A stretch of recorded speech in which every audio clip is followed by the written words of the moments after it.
video viral menunjukkan aksi seorang ibu-ibu berdaster berkelahi dengan pemotor perempuan. Peristiwa itu viral di media sosial, diunggah salah satunya akun Instagram @fakta.indo. Mereka berkelahi di tengah jalan hingga memancing warga untuk turut memisahkan. Dalam video tersebut, nampak pemotor perempuan dan seorang ibu-ibu berkelahi di tengah jalan. Mereka tak menghiraukan kendaraan lain yang melintas. Tak berselang lama, sejumlah warga pun berlari untuk memisahkan keduanya.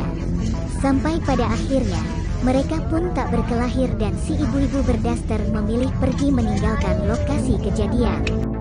Pada keterangan unggahan postingan tersebut, dituliskan jika ibu-ibu berdaster itu yang memulai keributan lebih dulu dengan mengajak pemotor untuk berkelahi dengannya.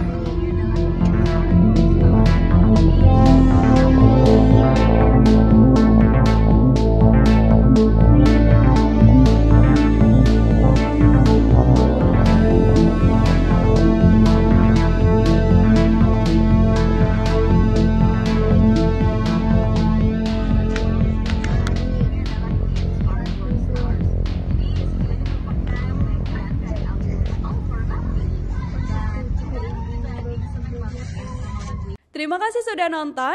Jangan lupa like, subscribe, dan share ya.